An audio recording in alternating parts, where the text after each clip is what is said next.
Good morning, everyone. Thank you for joining me again for Kingdom Kids. Now, if you'll remember, our last lesson series focused on the minor prophets.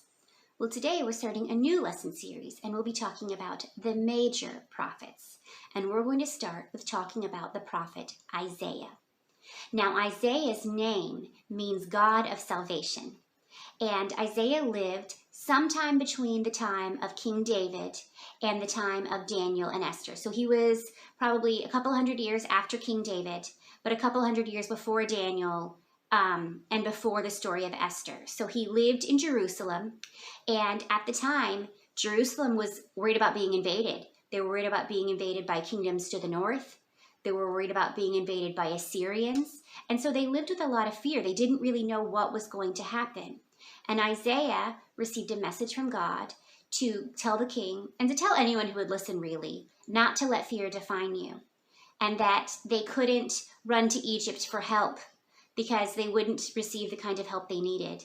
And they couldn't or shouldn't ransack the temple to pay off the invaders because that would change who they were as a people. And first of all, it wouldn't work, but also it would change who they were as a people. And so they wouldn't then be the people of God that they should be. And so Isaiah's message was about not letting fear define you and not letting fear change who you are. And we can take a lot from that today. You know, there are healthy kinds of fear, and then there are fears that aren't good for us. So like a healthy kind of fear might be a fear of cars hitting you. And so you don't run into the road, you look both ways, right? Like that's healthy. That's a good fear. But then a not healthy fear would be not standing up for your friend when a bully is picking on them. You know, being scared of that, being fearful would be normal in that situation. But you have to know that you are a child of God and that you will do the right thing even when it's scary, right?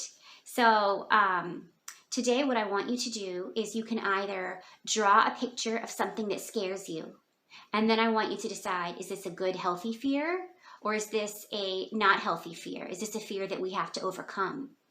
And if you want to share it in the box below, I'd love to hear all about it. Or if you want to message me, I'd love for you to tell me what your fear is. Or if you're coming into church today in person, we can talk about it there. But so that's the story of Isaiah, and that's the message of how God does not want us to let fear run our lives. Use fear as a tool to make you cautious and make good decisions, but not let fear rule you, because we are children of God. So that's all for today, and I will see you all soon. Bye.